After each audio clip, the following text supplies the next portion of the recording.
Historia de la filosofía, por Nicolás Abagnano, volumen 2, 197, parte quinta. La filosofía moderna de los siglos XVII y XVIII. Capítulo 15.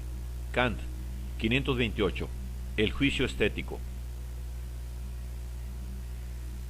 Así como la crítica de la razón pura analiza las condiciones del conocimiento teórico y la crítica de la razón práctica, la de la conducta moral, de la misma manera, la crítica del juicio analiza las condiciones de la vida sentimental.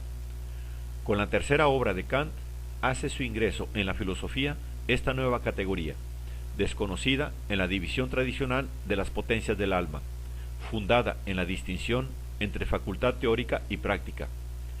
Los supuestos históricos de esta inserción son los análisis de los empiristas ingleses, en especial de Shaftesbury y de Hume, así como también de los moralistas franceses, particularmente de Rousseau. Kant afirma: todas las potencias o facultades del alma pueden quedar reducidas a tres, que no permiten la reducción ulterior a un principio común: el poder cognoscitivo, el sentimiento del placer o del dolor y el poder del deseo. Kant caracteriza el sentimiento como el aspecto irreductiblemente subjetivo de toda representación. Al análisis de los sentimientos y de las pasiones dedicó más tarde un amplio espacio en su antropología pragmática. En la crítica del juicio, su atención se dirigía en primer lugar a determinar la naturaleza del criterio o del canon de los juicios fundados en el sentimiento, o sea, el gusto. Kant llama reflejante al juicio propio de la facultad del sentimiento, el hombre que debe realizar su libertad en la naturaleza y sin contravenir al mecanismo de la misma, tiene necesidad de que la naturaleza misma esté de acuerdo con su libertad y en cierto modo la haga posible con sus mismas leyes. Pero el acuerdo entre la naturaleza y la libertad, que luego es la exigencia y el principio fundamental de la vida moral, no es el resultado de un juicio objetivo, porque las exigencias de la vida moral no entran en la constitución de los objetos naturales, que son condicionados solamente por las categorías del entendimiento. En cambio, puede ser el resultado de una reflexión sobre los objetos naturales, que como tales ya están determinados por los principios del entendimiento. El juicio del sentimiento no determina, como el del entendimiento, la constitución de los objetos fenoménicos, sino que reflexiona sobre estos objetos ya constituidos, para descubrir su conformidad con las exigencias de la vida moral. Por esto llama Kant determinante el juicio del entendimiento y reflexivo el juicio del sentimiento.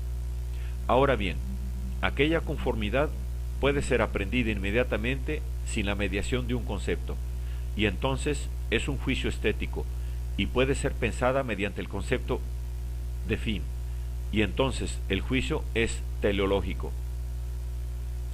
El juicio estético y el juicio teleológico son las dos formas, una subjetiva y otra objetiva, en que se realiza el juicio reflexivo. La primera tiene por objeto el placer de lo bello, y la facultad que se juzga este placer, es decir, el gusto.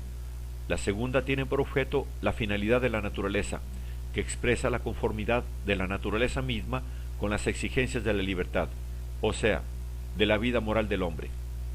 El juicio reflexivo no tiene ningún valor cognoscitivo, porque sólo contiene los principios del sentimiento de placer y de disgusto, independientemente de los conceptos y sensaciones que determinan la facultad de desear, y no tiene siquiera nada en común con la razón, la cual determina al hombre, con el imperativo categórico, independientemente de cualquier placer. Es evidente que la facultad del juicio puede ser propia únicamente de un ser finito como es el hombre. Ella, en efecto, radica en la necesidad de encontrar la conformidad entre la naturaleza y las necesidades de la libertad, y esta necesidad nace de la imposibilidad en que se encuentra la subjetividad humana de llegar a constituir la naturaleza hasta el punto de hacerla dócil y pronta a sus necesidades fundamentales. Evidentemente, si el conocimiento pudiese crear o constituir seres con vistas a la libertad que es propia del hombre, las cosas estarían dispuestas constitutivamente a encaminarse a la libertad como objetivo final, y la conformidad entre naturaleza y libertad sería objetiva, esto es, intrínseca y esencial a las cosas mismas. Pero el juicio reflexivo, que funda sólo subjetivamente tal conformidad, sería entonces inútil. El hombre no tendría necesidad de sentir o representarse subjetivamente, con el concepto de fin, la conformidad de las cosas con sus propias necesidades, si conociese esta conformidad como ley objetiva de la naturaleza. El límite del conocimiento, por el cual éste no es creación, sino síntesis de lo múltiple dado, impide que entre a formar parte de la constitución de sus objetos cuanto se refiere a la estructura moral del hombre. Y entonces, la conformidad entre los objetivos y esta estructura es sólo una necesidad del hombre, necesidad que se satisface por la función reflexiva del juicio, pero sólo subjetivamente y no da lugar al conocimiento. La crítica del juicio carece por ello del aspecto polémico que domina la crítica de la razón pura y la crítica de la razón práctica, dirigidas contra la arrogancia teórica y el fanatismo moral. En el ámbito de su objeto no es posible siquiera la más ilusoria veleidad de traspasar los límites del hombre, y ese objeto se funda enteramente en estos límites. El juicio estético, como aprehensión inmediata de la conformidad entre la naturaleza y la necesidad subjetiva de la unidad, es el placer de lo bello. Este placer es puramente subjetivo, no da ningún conocimiento, ni claro ni confuso, del objeto que lo provoca. Al mismo tiempo, carece de interés, porque no está vinculado a la realidad del objeto, sino sólo a su representación. El placer sensible es interesado, porque es la satisfacción de un deseo o de una necesidad, hecha posible por la realidad del objeto al que el deseo o la necesidad se refiere. Pero en el placer estético, la realidad del objeto es indiferente, porque lo que satisface es la pura representación del mismo objeto. El gusto es, por tanto, la facultad de juzgar un objeto o una representación mediante el placer o desagrado sin ningún interés. Y el objeto de un placer semejante se llama bello. La naturaleza subjetiva del sentimiento de lo bello no excluye su universalidad, solo que esta universalidad no consiste en el valor objetivo propio del conocimiento intelectual, sino en la comunicabilidad, esto es, en la posibilidad que tiene aquel placer de ser participado por todos los hombres. Kant define lo bello como lo que gusta universalmente sin concepto. Kant distingue la belleza libre, por ejemplo, la de una flor, que no presupone ningún concepto, y la belleza adherente, por ejemplo, la de un hombre o de una iglesia, que presupone el concepto de lo que debe ser la cosa, esto es, de su perfección. Evidentemente, la belleza adherente no es un puro juicio del gusto, precisamente porque supone el concepto del fin al que la cosa juzgada debe conformarse, pero es un concepto del gusto aplicado y complicado con criterios intelectuales. En ese sentido, dice que la belleza es la forma de la finalidad de un objeto en cuanto es percibida en él sin la representación de un fin. El juicio de gusto, siendo puramente subjetivo, no tiene la necesidad del juicio intelectual, sobre lo cual todos están de acuerdo. Si se quiere admitir su necesidad, es menester admitir que hay un sentido común, en virtud del cual todos deban estar de acuerdo sobre el juicio de gusto. Pero este sentido común es una pura norma ideal, que no puede aspirar a determinar de hecho el acuerdo universal. Kant expresa la necesidad subjetiva del juicio de gusto diciendo que lo bello es lo que es reconocido, sin concepto, como objeto de un placer necesario.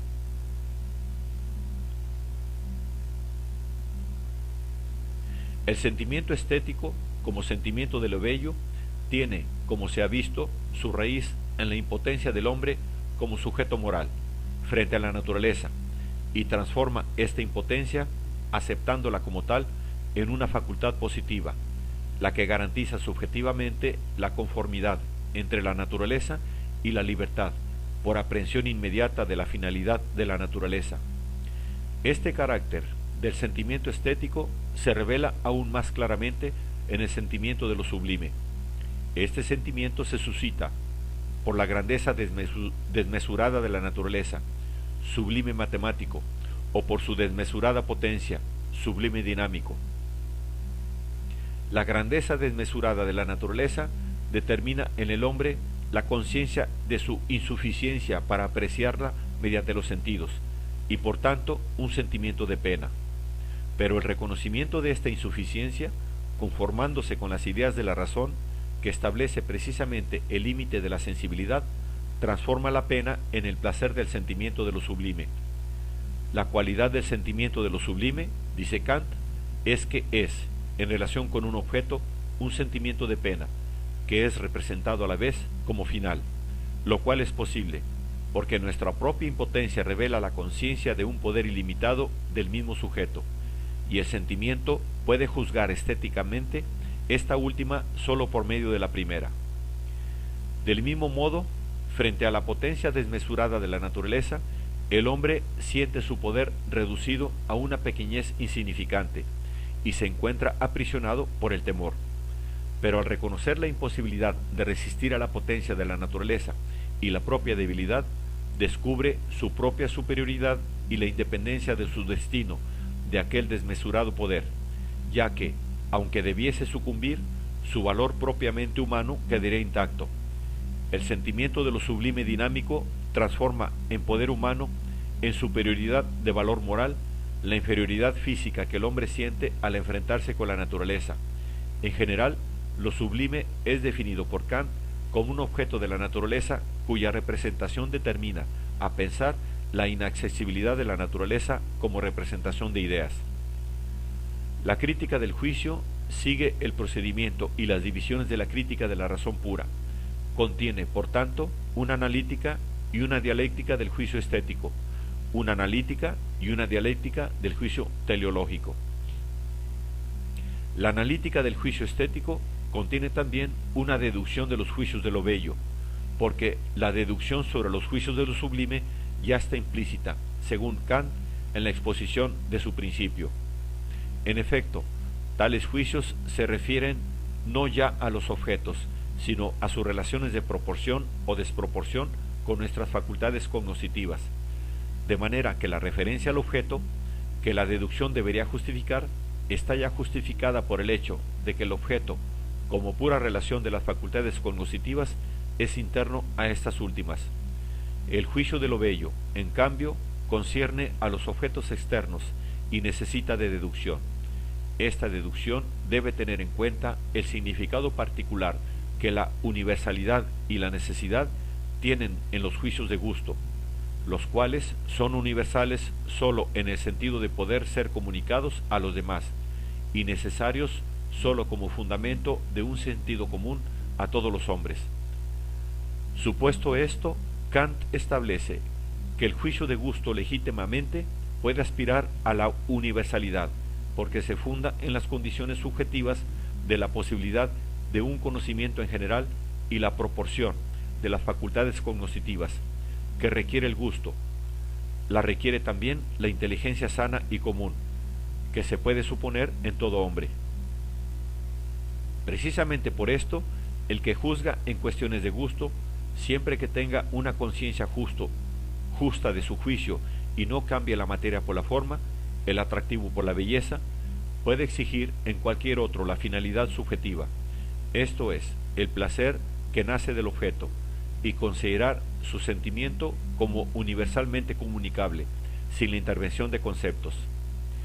En cuanto al sentido común, que es el fundamento de la necesidad de los juicios de gusto, debe entenderse por tal la idea de un sentido comunicable, esto es, de una facultad de juzgar que en su reflexión considera a priori el modo de representación de cualquier otro, para fijar su propio juicio dentro de los límites de la razón humana y para evitar la ilusión de considerar objetivas condiciones subjetivas y particulares que pueden fácilmente ser tomadas por objetivas.